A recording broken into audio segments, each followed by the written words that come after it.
Whew. Hey there.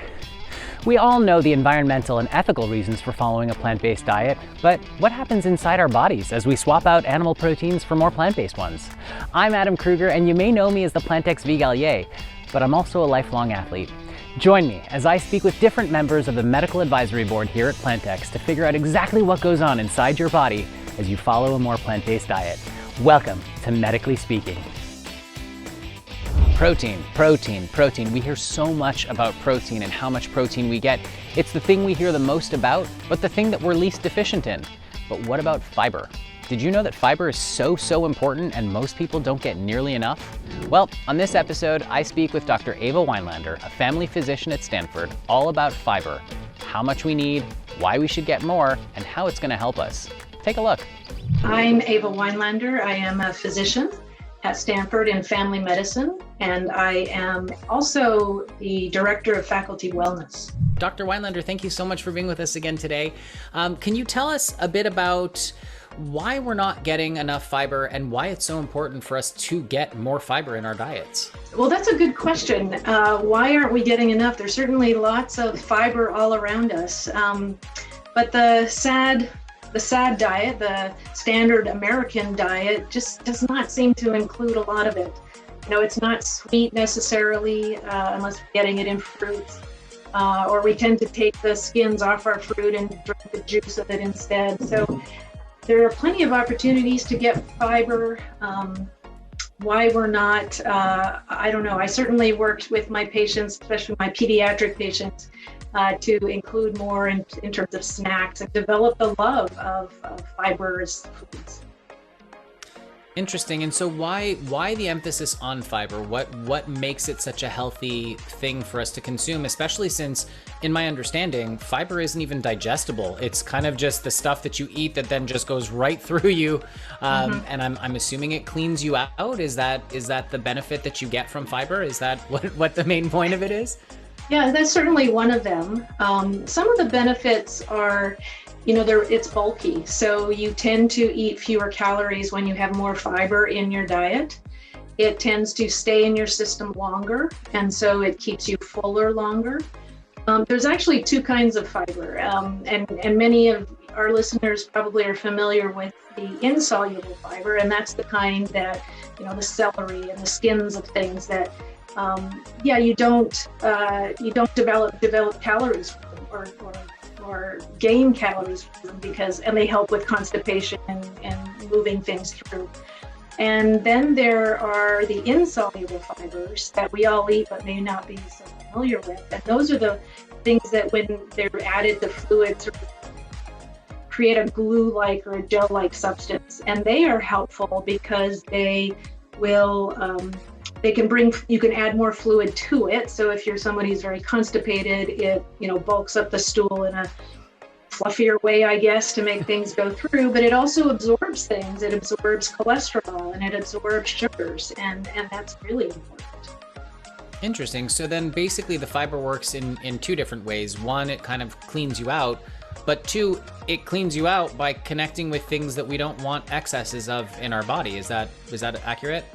That's accurate, and there are probably multiple other ways that we don't understand. We're learning about this all the time, but one group of organisms that can digest fiber live in our gut, actually. And so the little microorganisms that are good for us will be able to break down the fiber, and in doing so, they create these substances that are then absorbed by the lining of our gut and are involved in decreasing inflammation and increasing sensitivity to insulin. So who knew?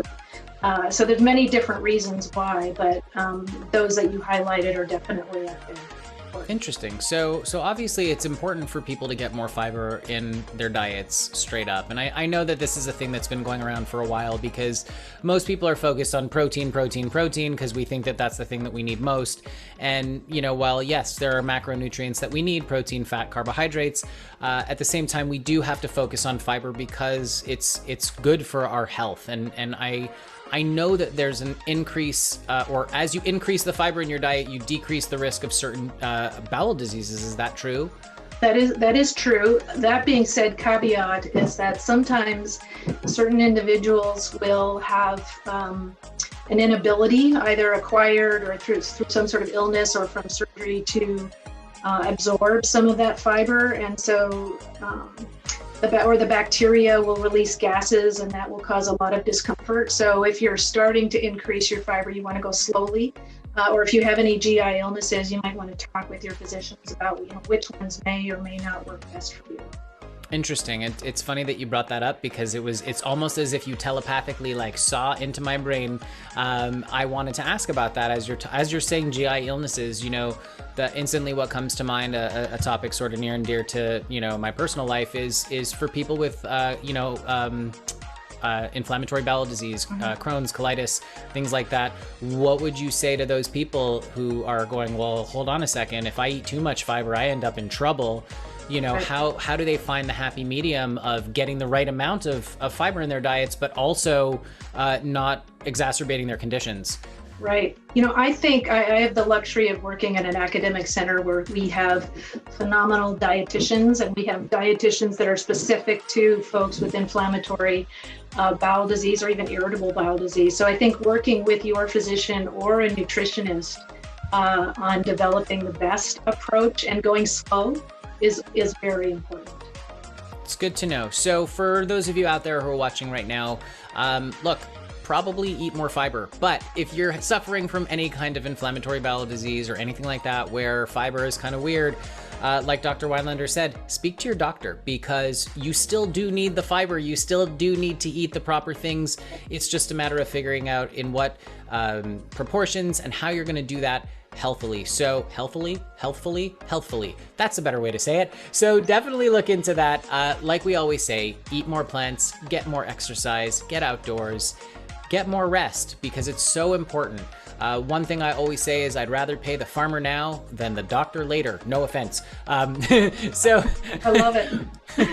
Once again, Dr. Weinlander, thank you so much for taking the time to be with us today. We always appreciate your expertise and your professionalism and your knowledge. Oh my goodness, thank you so much. Thank you. It's been fun.